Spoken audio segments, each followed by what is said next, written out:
नमस्कार, अपना प्रदेश उत्तर प्रदेश उत्तराखंड देख रहे हैं आप। मैं हूं आपके साथ पूजा मोहन पांडे। बुलेटिन की शुरुआत एक दुखद और बड़ी खबर के साथ करेंगे।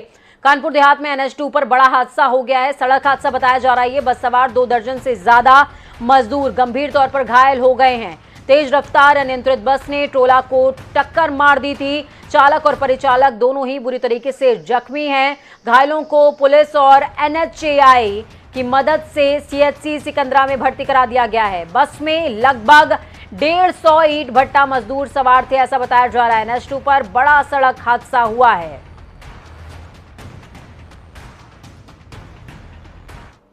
हम लोग अलीगढ़ से नवादा जिला जा रहे हैं। अच्छा, क्या करती थी अलीगढ़ में? ईटा पाटते हैं सर। अच्छा, बस में कितने लोग थे? बस में कम से कम तो 150-200 लेबर थे। कितने लोग घायल हुए हैं? आधा लेबर घायल हुए हैं, आधे कुछ चोट फोट लगे। अथी जट्टारी से जा रहे थे नवादा के लिए। क्या हादसा हुआ आपके साथ में? हमारे साथ अब वहाँ से चले यही हादसा हुआ। अथी ड्राइवर कुछ वहाँ से पहले से झुक पड़ा था। अब आते आते 30 के स्पीड में हमारे मार दिया। कितने लोग घायल हैं? 30 आदमी ले घायल हैं, बाकी हल्का फुल्का सभी को चोट है। तो चलिए, अभिनव हमारे साथ फोन लाइन पर जुड़ चुके हैं। अभिनव, क्या कुछ अपडेट है ग्राउंड जीरो से? बड़ा सड़क हादसा हुआ है जिसमें पूरी बस में जो यात्री मौजूद थे उसमें से 2 दर्जन से ज्यादा यात्री चपेट में आ गए, ऐसा बताया जा रहा है। जी बिल्कुल, आपको बता दूं कि ये बड़ा सड़क हादसा हुआ है। ये बस अलीगढ़ से बिहार की ओर जा रही थी और ये जैसे ही सिकंदरा क्षेत्र में पहुंची है वैसे ही इस बस अनियंत्रित हुई है और अपने आगे चल रहे इसमें ट्रक में टक्कर मार दी है। हालांकि घायल 24 लोगों से ज्यादा लोग घायल हुए हैं, जिनको पहले तो प्राथमिक उपचार के लिए पास के CHC में भर्ती कराया गया था, लेकिन जो गंभीर घायल हैं उनको जिला अस्पताल भेजा गया है। लेकिन ऐसे में एक बड़ा सवाल ये जरूर उठ रहा है, क्योंकि लगातार हादसे होते हैं। इसके पहले भी एक बस हादसा हुआ था। तो जिस तरह से इस बस में 150 से ज्यादा मजदूर सवार थे, बस की जो क्षमता है, क्षमता से लगभग 4 गुना मजदूर को बस से ले जाया जा रहा था। आप इससे भी अंदाजा लगा सकते हैं कि एक ट्रेन की स्लीपर बोगी में 72 सीटें होती हैं और इस बस में, बोगी से छोटी बस में 150 से ज्यादा मजदूर सवार थे। किस तरह से इन मजदूरों को इससे ले जाया जा रहा था और जब ये टक्कर हुई तो टक्कर होने के बाद मजदूर घायल हुए और चीख पुकार भी मच गई। लेकिन अभिनव, क्या मौके पर घायलों का कुशलक्षेम जानने के लिए कोई प्रतिनिधि पहुंचा है या किसी की तरफ से कोई सहायता मुहैया कराई गई हो? जी बिल्कुल, आपको बता दूं कि कानपुर देहात का कोई भी जनप्रतिनिधि या प्रशासनिक तौर पर कोई भी प्रतिनिधि इन घायलों का कुशलक्षेम लेने के लिए अभी तक नहीं पहुंचा है। इन घायलों का इलाज जरूर चल रहा है, चाहे आप उस जिलाधिकारी की बात कर ले या किसी भी जनप्रतिनिधि की। किसी ने भी अभी तक ये सोचने की या ये करने की जहमत नहीं उठाई है कि जो मजदूर घायल हुए हैं वो किस तरह से हैं और किस तरह से उनका इलाज किया जा रहा है। और यहाँ तक कि बहुत शुक्रिया अभिनव, हमारे साथ जुड़ने के लिए, अहम जानकारी साझा करने के लिए। तो तमाम मजदूर घायल हुए हैं और नवादा क्षेत्र अलीगढ़ से ये तमाम लोग जा रहे थे। खबरों में आगे बढ़ते हैं। आपको बता दें, योगी सरकार 2.0 में स्वतंत्र देव सिंह को मंत्री बनाए जाने के बाद से ही लगातार कयास लगाए जा रहे थे कि भाजपा को नया प्रदेश अध्यक्ष मिलेगा, क्योंकि एक तरह की उनका नियम है, बीजेपी का नियम है 1 मैन 1 पोस्ट। ये तय है कि इस पद पर किसी के भी चयन के पीछे आगामी लोकसभा चुनाव की रणनीति होगी, इसमें कोई दो राय नहीं है। ऐसे में कई दावेदारों के नाम लगातार चर्चाओं में बने हुए हैं। अब उम्मीद ये की जा रही है कि आजमगढ़ और रामपुर के उपचुनाव के तुरंत बाद अध्यक्ष की घोषणा हो सकती है, क्योंकि 2 और 3 जुलाई को पार्टी की राष्ट्रीय कार्य समिति की बैठक तेलंगाना में होनी है। 2014-2019 के अगर लोकसभा चुनावों के पैटर्न्स को आप नजर में रखेंगे, ध्यान में रखेंगे, तो समझ में आएगा कि 2024 के लिए बीजेपी पार्टी पुराने सफल फॉर्मूले को अपनाते हुए ब्राह्मण चेहरे को तरजीह दे सकती है प्रदेश अध्यक्ष के तौर पर। ऐसे में पूर्व उप मुख्यमंत्री दिनेश शर्मा का नाम सामने आ रहा है। ऊर्जा मंत्री, जो कि पूर्व ऊर्जा मंत्री के पद पर रहे श्रीकांत शर्मा, उनका नाम आ रहा है। अलीगढ़ सांसद सतीश गौतम, महेश शर्मा, ये प्रबल दावेदारों में से एक हैं। तो वहीं ये संघ की पृष्ठभूमि से भी ताल्लुक रखते हैं कहीं ना कहीं। प्रदेश उपाध्यक्ष के पद पर दिनेश कुमार का नाम तेजी से चल रहा है। ये संघ से भी ताल्लुक रखते हैं और साथ में एक प्रबल चेहरा है। इसी तरीके से कुछ लोगों का ये भी मानना है कि इस बार पार्टी दलित पर दांव लगा सकती है। ऐसा हम क्यों कह रहे हैं? क्योंकि विधानसभा चुनाव में इस वर्ग का अच्छा खासा भाजपा को योगदान मिला। इस वर्ग से सांसद विनोद सोनकर, विधान परिषद सदस्य विद्यासागर सोनकर, अनुसूचित जनजाति से MLC लक्ष्मण आचार्य के नाम पहले से ही चल रहे हैं। इसी बीच इस कड़ी में इटावा से सांसद और राष्ट्रीय अनुसूचित जाति आयोग के पूर्व अध्यक्ष प्रोफेसर रामशंकर कठेरिया का नाम भी जुड़ गया है। इसके पीछे तर्क ये दिया जा रहा है कि 2 और 3 जुलाई को तेलंगाना में चूंकि भाजपा राष्ट्रीय कार्य समिति की बैठक होनी है, उसमें देश भर से पार्टी लोकसभा चुनावों की रणनीति पर मंथन करेगी, चर्चा करेगी। नए प्रदेश अध्यक्ष इस बैठक में होंगे ही होंगे और फिर अपने हिसाब से, अपनी जरूरत के हिसाब से एक टीम को लीड करने के लिए वो टीम बनाएंगे भी और सूबे में कहां कमियां रह गई हैं, किस बूथ पर कमियां रह गई हैं, उसको भी विस्तार से वो चर्चा करेंगे। प्रदेश भाजपा प्रदेश अध्यक्ष को लेकर लगभग कवायद पूरी हो चुकी है। माना जा रहा है जल्द ही नाम का ऐलान भी होगा, लेकिन फिलहाल उत्तर प्रदेश की 2 लोकसभा सीटें रामपुर और आजमगढ़ के परिणाम आने बाकी हैं। उसके बाद ही प्रदेश अध्यक्ष का ऐलान होगा। फिलहाल 3 जुलाई को तेलंगाना में भारतीय जनता पार्टी की राष्ट्रीय कार्यकारिणी की बैठक होनी है। ये भी माना जा रहा है कि बैठक से पहले ही प्रदेश अध्यक्ष का नाम सामने आएगा और प्रदेश अध्यक्ष उस बैठक का हिस्सा भी होंगे। तो फिलहाल इंतजार करना होगा, लेकिन माना यह भी जा रहा है कि 3 तारीख बहुत महत्वपूर्ण है भारतीय जनता पार्टी के लिए और जल्द ही प्रदेश अध्यक्ष का नाम का ऐलान होना है। लेकिन फिलहाल ये काम, ये जिम्मा स्वतंत्र देव सिंह के हाथ में है, जो कार्यकारी प्रदेश अध्यक्ष फिलहाल बने हुए हैं और इसके अलावा कैबिनेट मंत्री भी हैं। अब देखना होगा कि प्रदेश अध्यक्ष का नाम का जो पद है या फिर किसके पास जाता है। फिलहाल कई नामों को लेकर चर्चा है, अब देखना है कि किसके नाम पर मुहर लगती है।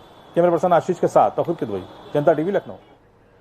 तो आपको बता दें कि उपचुनाव 2 सीटों पर होना है जिस पर सबकी नजर टिकी हुई है। फिर चाहे वो आजमगढ़ सीट हो जो कि अखिलेश यादव की एक तरीके से गढ़ रहा है, दूसरी तरफ है रामपुर सीट जिसके लिए इन दोनों ही सीटों के लिए 23 जून को मतदान किया जाएगा। फिलहाल अभी प्रचार के लिए कल शाम तक का समय बाकी है। रामपुर में भारतीय जनता पार्टी और सपा के बीच में कांटे की टक्कर। दोनों दलों के दिग्गज क्षेत्र में वोट जुटाने के लिए निकल चुके हैं। जहां एक तरफ भाजपा के दिग्गज नेता रामपुर के कोने कोने, चप्पे चप्पे पर तैनात हैं, भाजपा प्रत्याशी घनश्याम सिंह लोधी के लिए वोटों की अपील कर रहे हैं, तो वहीं दूसरी तरफ सपा भी जोर आजमाइश में कोई कमी नहीं छोड़ना चाहती है। आजम खान ने मोर्चा खुद संभाला हुआ है। अपने प्रत्याशी आसिम रजा, जो कि आजम खान के करीबी बताए जाते हैं, उनके लिए जनसभा कर रहे हैं। निशाना साधने से चूक नहीं रहे हैं और हर तरीके से, हर जुगत जुगाड़ के जरिए वोटों की अपील की जा रही है। ऐसे में देखना यह दिलचस्प होगा कि रामपुर के चुनावी रण में कौन सिकंदर होगा और किसको मात मिलेगी। बहुत बड़ी जिम्मेदारी है आप पर। ये मामूली चुनाव नहीं है। ये चुनाव इस बात का है कि हमारे एहसास को कितना महसूस किया आपने। आपकी हिस्स, आपकी जिंदगी और आपके दिल और आपके सीने में धड़कते हुए दिल की धड़कनों की गिनती क्या है, आज ये उसका ही है। तो ये आजम खान थे और इस कसक को कहीं ना कहीं उत्तर प्रदेश की सियासत जरूर मिस कर रही थी, जिस दौरान आजम खान जेल में बंद थे पिछले कुछ सालों से। हालांकि जेल में रहते हुए उन्होंने चुनाव जीता है, लेकिन अब तो वो जेल से बाहर हैं। वही काली टोपी, वही काला चश्मा और वही प्रेम में डूबा हुआ लबोलुआ। खबरों में आगे बढ़ते हैं। केंद्र सरकार के 8 साल पूरे होने पर के उपलक्ष्य में सोमवार को महाराजगंज के जिला मुख्यालय स्थित एक लॉन में गरीब कल्याण मेले का आयोजन हुआ, जिसका उद्घाटन उप मुख्यमंत्री ब्रजेश पाठक ने खुद किया। गरीब कल्याण मेले में केंद्र और प्रदेश सरकार की जन कल्याणकारी योजनाओं की उपलब्धियों पर चर्चा हुई। डिप्टी सीएम ने अलग अलग योजनाओं के लाभार्थियों को चेक दिया, प्रमाण पत्र दिया, जैसा कि अमूमन पिछले 2 महीने से चल रहा है। इसी दौरान कई विभागों ने सरकार की विकास योजनाओं के बारे में लोगों को जागरूक भी किया, स्टॉल भी लगाए गए थे और केंद्र सरकार की जो उपलब्धियां हैं वो गिनाने का काम यहाँ पर ब्रजेश पाठक ने किया है।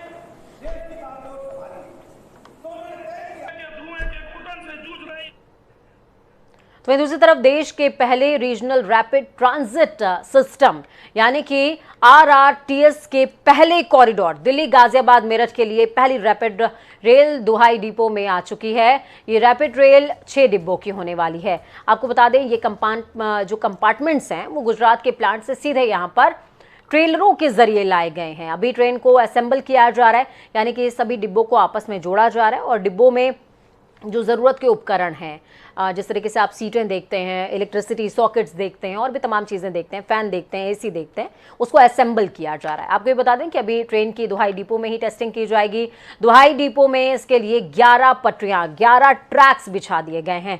टेस्टिंग में सफल होने के बाद ही उस कॉरिडोर पर ट्रायल के लिए उतारा जाएगा, जिस पर रैपिड ट्रेन का संचालन होना है। अब वो ट्रैक कौन सा है वो भी समझिए। मार्च 2023 से दुहाई से साहिबाबाद के बीच में रैपिड रैपिड ट्रेन का संचालन होगा, जिसके लिए तैयारी तेज हो गई है। दुहाई डिपो में इसके लिए नियंत्रण कक्ष यानी कि कंट्रोल रूम बना है।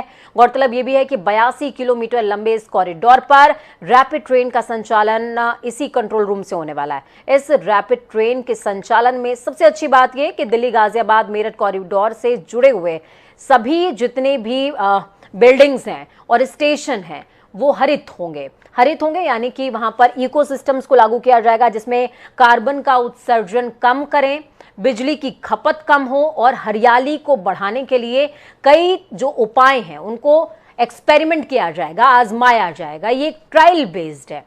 तस्वीरें आप देख पाएंगे, ये बेहद खुशी का क्षण है उत्तर प्रदेश के लिए।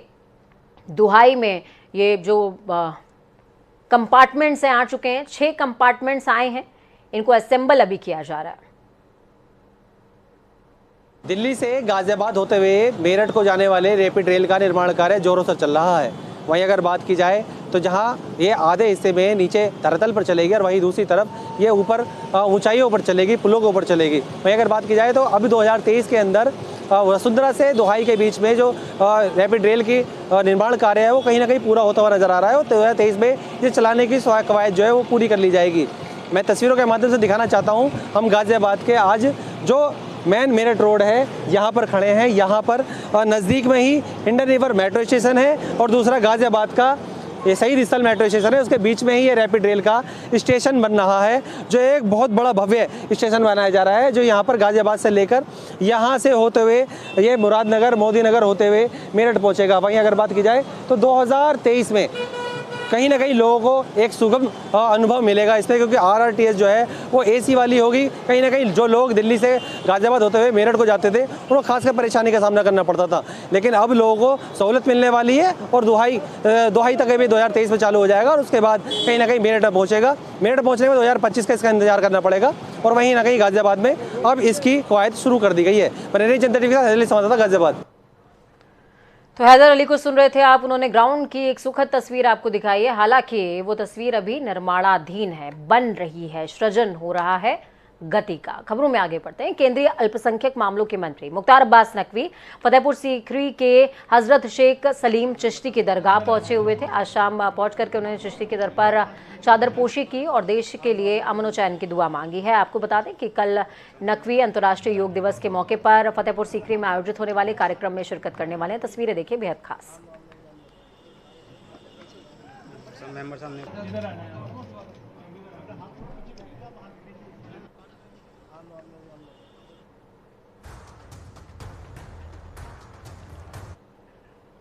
यूपी बोर्ड के परीक्षा परिणाम में छात्र और छात्राओं के परिणाम के साथ ही इस बार चर्चा जेल के कैदियों की भी रही, जिसमें 109 परीक्षार्थियों में 99 हाई स्कूल और इंटरमीडिएट में 99 में से 67 कैदी अच्छे नंबरों से पास हुए हैं। हत्या के मामले में जेल में बंद एक कैदी ने जेल में रहते हुए पढ़ाई की और 67% अंकों के साथ में हाई स्कूल की परीक्षा उत्तीर्ण की है। फिलहाल फांसी की सजा पा चुका मनोज शाहजहांपुर जेल में बंद है। डीजी जेल आनंद कुमार का कहना है कि कैदियों को लगातार शिक्षा और कौशल विकास से जोड़ा जा रहा है। इसका सबसे बड़ा उदाहरण मनोज हैं, जिन्होंने फांसी की सजा होने के बावजूद मनोदशा के बीच, सोचिए कैसी होती होगी कि फांसी के कैदी की मनोदशा, उसके बीच में 67% अंक उन्होंने हासिल किए हैं। हाई स्कूल और इंटरमीडिएट के परीक्षा परिणाम आ चुके हैं और खास बात है इस बार के परीक्षा परिणामों में जो जेल में बंद कैदी हैं उन्होंने भी बहुत बेहतर रिजल्ट दिए हैं। हमारे साथ डीजी जेल आनंद कुमार जी हैं। सर, 109 में करीब 199 कैदी पास हुए हैं हाई स्कूल में और इंटर में भी यही तादाद दिखती है, करीब 70 से 72% जो कैदी वो पास हुए हैं। क्या सिस्टम है, क्या फॉलो किया गया और कैसे इनको एजुकेशन से जोड़ा जा रहा है? देखिए सर, प्रथम तो आपको परिणाम के बारे में मैं स्थिति स्पष्ट कर दूं। जो हाई स्कूल की परीक्षा है उसमें 119 अभ्यर्थी हमारे इनमेट्स ने पार्टिसिपेट किया, 104 उसमें उत्तीर्ण हुए हैं और जो मैक्सिमम परसेंटेज है जिसको आया है वो 76% है। गाजियाबाद का एक बंदी है, साथ ही साथ 87% बंदी जो अपीयर हुए थे उसमें 119 में 104 का मतलब 87% उसमें उत्तीर्ण हुए हैं। ये हमारे लिए बहुत संतोष का विषय है। इंटरमीडिएट की जब बात करें, 99 जेल बंदियों ने एग्ज़ाम दिया था, 67 लोग उसमें पास हुए हैं, यानी कि पास का परसेंटेज 68% के करीब है। और जो हाईएस्ट मार्क्स जो लाया है बंदी वो सहारनपुर का, जिसके 72% लाए हैं। तो मैं इन सबको एक परिणति मानता हूं जेल अधिकारियों कर्मचारियों की के अथक प्रयास की बंदियों की मनोदशा को चेंज करने के लिए और बंदियों को प्रेरित करने के लिए कि वो साक्षरता की ओर कदम उठाएं, और जेलों में ऐसा माहौल देने का हम लोग प्रयास कर रहे हैं जिससे पढ़ाई लिखाई पर ध्यान हो। हमारी प्रत्येक जेल में लाइब्रेरी बनी हुई है। हमारे सरकारी संसाधन और एनजीओज के माध्यम से हम उनको सुविधा देते हैं, किताबें उपलब्ध कराते हैं। हमारे जेलों में टीचर हैं, जेल टीचर होते हैं, जो अध्यापक हैं, जो पढ़ाते हैं, और साथ ही साथ जो हमारे अधिकारी कर्मचारी हैं जेल के, वो भी अपना सक्रिय योगदान देते हैं। और जो कुछ बंदी, जो पढ़े लिखे बंदी आ जाते हैं जेल में, उनसे भी हम लोग सक्रिय योगदान लेते हैं। तो कुल मिला के एक सामूहिक व्यवस्था की गई है, एक प्रयास किया गया है जिसके सकारात्मक परिणाम आपके सामने हैं। बहुत शुक्रिया हमसे बात करने के लिए।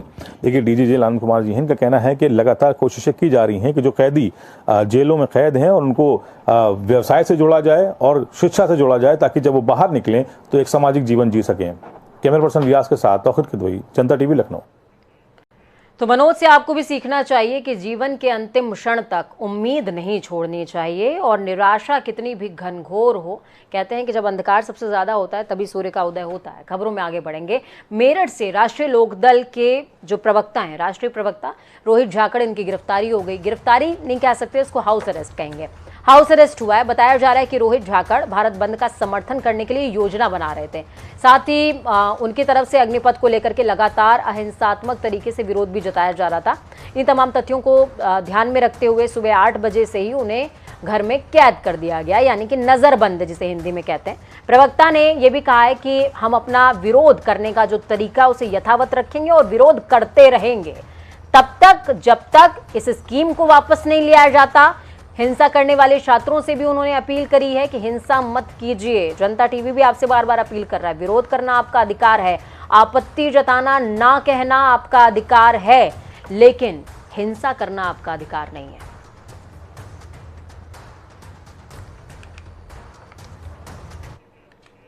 हिंसा करेंगे तो क्या होगा वो भी समझ लीजिए। भारतीय सेना की नई भर्ती प्रक्रिया अग्निपथ के विरोध के दौरान प्रदेश में जिन्होंने सार्वजनिक संपत्ति को नुकसान पहुंचाया, उनके खिलाफ योगी सरकार सख्त रुख इख्तियार करने जा रही है। कैसे? विरोध प्रदर्शन की आड़ में सरकारी संपत्ति को नुकसान पहुंचाने वालों को जेल भेज दिया गया है, जबकि नुकसान की भरपाई भी उन्हीं से ही की जाएगी। उत्तर प्रदेश में जैसा कि अभी तक कल्चर चल रहा है, प्रदेश में अग्निपथ को लेकर बीते शुक्रवार से प्रदेश में कई शहरों में विरोध प्रदर्शन हुआ।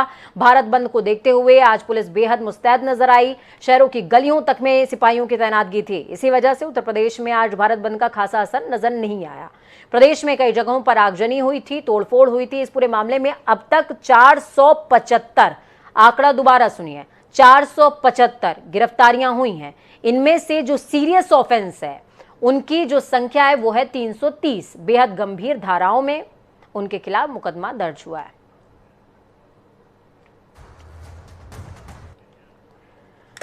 तो सीधे तौर पर सरकार का संदेश है कि सार्वजनिक संपत्ति को नुकसान पहुंचाया तो जेल भी जाना पड़ेगा और जेल की रोटी भी खानी पड़ेगी। खबरों में आगे बढ़ते हैं। आम आदमी पार्टी उत्तराखंड ने संगठन में तीसरा विस्तार करते हुए कई लोगों को अहम जिम्मेदारी सौंपी है।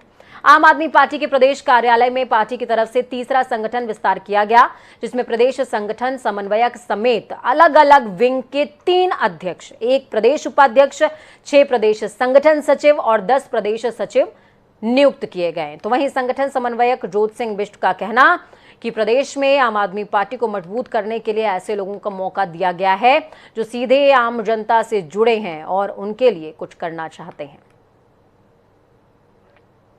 हमारे जो प्रभारी माननीय दिनेश मोहनिया जी हैं, उनसे बातचीत के बाद हमने अपने 21 साथियों को कुछ पदों की जिम्मेदारी दी है। उसमें प्रदेश उपाध्यक्ष से लेकर के जो प्रदेश के विंग हैं उनके अध्यक्ष और प्रदेश में संगठन सचिव की जिम्मेदारी दी है। तो 21 लोग जो नए हमने पार्टी में जोड़े, उनको मैं बधाई देने के साथ उनसे उम्मीद करता हूं कि वो लोग अपने पदीय कर्तव्यों का निर्वहन करते हुए पार्टी को ताकत देने का काम करेंगे। उनको कार्य क्षेत्र का बंटवारा हम जल्दी करने वाले हैं, तो मैं उम्मीद करता हूं कि पार्टी को इस विस्तार से ताकत। और इसके साथ में शायद जोत सिंह बिष्ट ने यह भी उम्मीद की होगी कि जो लोग जुड़ रहे हैं वो पार्टी का दामन छोड़ेंगे नहीं।